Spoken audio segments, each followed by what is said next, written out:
Praise the lord. యేసు నామమే జయము. మన రక్షకుడు మన విమోచకుడైన యేసుక్రీస్తు పరిశుద్ధమైన నామములో అందరికీ వందనాలు. చిన్న ప్రార్థన ద్వారా ఉదయకాల వాక్య భాగం ధ్యానించుకున్నాము. పరిశుద్ధుడ మహాగణుడైన దేవ యేసయ్య, సర్వాధికారైన మీకే వేలాది వందనములు, స్తోత్రం చెల్లించుకుంటున్నాను దేవ ఉదయకాలం ప్రభు వాక్య భాగం ధ్యానిస్తుండగా వాక్య భాగం అర్థమవుతూ సహాయం చేసి మీ కృపలో బలపరిచి మీకు మాదిరిగా మమ్మల్ని నడిపించి చిత్తాన్ని మా జీవితంలో జరిగించమని చిన్న ప్రార్థన యేసు నామములో అడిగి వేడుకుంటున్నాను తండ్రి. ఆమేన్ ఆమేన్. ద్వితీయోపదేశ కాండం 12వ అధ్యాయం 7వ వచనం. మీరును మీ దేవుడైన యెహోవా మిమ్మల్ని ఆశీర్వదించి మీకు కలగజేసిన మీ కుటుంబములను మీ దేవుడైన యెహోవా సన్నిధిని భోజనం చేసి మీ చేతి పనులన్నిటి యందు సంతోషింపవలెను. ఆమేన్. దేవుడి వాక్య భాగం దీవించును కాక. ప్రభునందు ప్రియులారా, ఇక్కడ వాక్య భాగాన్ని గమనించినట్లయితే, మీరును మీ దేవుడైన యెహోవా మిమ్మల్ని ఆశీర్వదించి మీకు కలగజేసిన మీ కుటుంబములను మీ దేవుడైన యెహోవా సన్నిధిని భోజనం చేసి మీ చేతి పనులన్నిటి యందు సంతోషింపవలెను.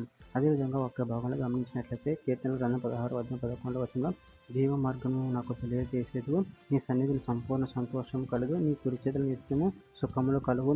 కీర్తనల గ్రంథం 21:6 వచనం, నిత్యము ఆశీర్వాదకారకుడుగా ఉండునట్లు నువ్వు అతన్ని నియమించి ఉన్నావు, నీ సన్నిధిని సంతోషంతో అతన్ని ఉల్లాసింపజేసి ఉన్నావు.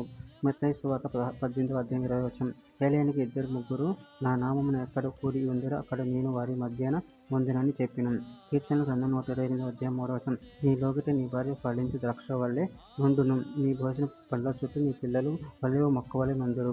అపోస్తల కార్యములు 16:31-32 వచనాలు, అందుకు వారు ప్రభువైన యేసునందు విశ్వాసం ఉంచుము, అప్పుడు నువ్వును నీ ఇంటి వారు రక్షణ పొందుదురని చెప్పి అతనికిని అతని ఇంటినున్న వారందరికీ దేవుని వాక్యం బోధించిరి. సామెతల గ్రంథం 10:22 వచనం, యెహోవా ఆశీర్వాదం ఐశ్వర్యం ఇచ్చును, నరుల కష్టం చేత ఆ ఆశీర్వాదం ఎక్కువ కాదు. ద్వితీయోపదేశ కాండం 28:12 వచనం, యెహోవా నీ దేశం మీద వర్షము దాని కాలమందు కురిపించుటకును నువ్వు చెయ్యి కార్యమంతటిని ఆశీర్వదించుటకు ఆకాశమును తన మంచి ధనిధిని చేర్చును, నువ్వు అనేక దినములు కప్పిచ్చుదువు కానీ అప్పు చెయ్యవు.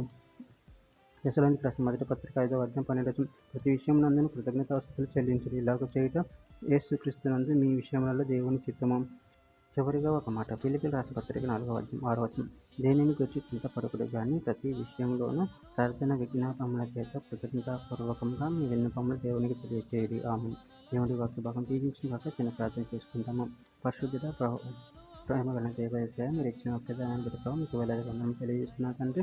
మీరే మమ్మల్ని ఆశీర్వదించి దేవుడే ఉన్నారు ప్రభువా.